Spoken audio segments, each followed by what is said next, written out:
आणि तसं प्रत्येकाच्या आयुष्यामध्ये प्रत्येक 2.5 तासाला एका 24 तासातल्या शनीचा त्रास आहेच. 2.5 तास कोणाला आहे म्हणजे आहेच, पण तो 2.5 तास कधी कोणाला आहे हे कोणीच सांगू शकत नाही. तर आता लोक जनरली म्हणतात की बाबा माझी मागे शनी लागलाय किंवा माझी 7.5 चालू आहे. ते खरं असतं का? तर काय असतं म्हणजे शनी किंवा 7.5 लागणं म्हणजे काय असतं? 7.5 म्हणजे काय? 7.5 वर्ष तुम्हाला त्रास असतो, पण त्यातले 2.5 वर्षाचे भाग केले. मग शनी हा 2.5 वर्ष तुम्हाला पाहिजे ते देतो, मधले 2.5 वर्ष जेमतेम ठेवतो आणि एका 2.5 वर्षामध्ये तुम्हाला खूपच त्रास देतो. त्याचं नव्हतं करून टाक.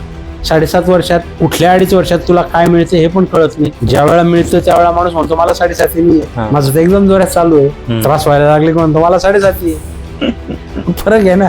मला शनी आहे भाऊ का करता, तू देतो तेव्हा करता का? नाही करत. मग भोगा त्याचे त्रास. काय एवढं? तुम्हाला जर काही त्रासच नाही झाला तर तुम्ही नतमस्तक होणार कधी कोणापुढे? माणसापुढे तर होणारच नाही, पण त्या शक्तीपुढे तर व्हा म्हणून लावून दिलंय. नाही तर कोणी कोणाचं ऐकलं नसतं. मग त्यासाठी आहे ना, देवाने सांगितलं बाबा मारुतीचं दर्शन घ्या, कमी होईल. शनीला तेल व्हा, कमी होईल. ज्याचा जो भाग आहे, तुमच्या कमाईतला जो भाग आहे तोच तुम्ही देताय. देवाला दूध व्हायचं, तुमच्या कमाईतलाच भाग जाणार आहे, तो देवाच्याच नावाचा होता.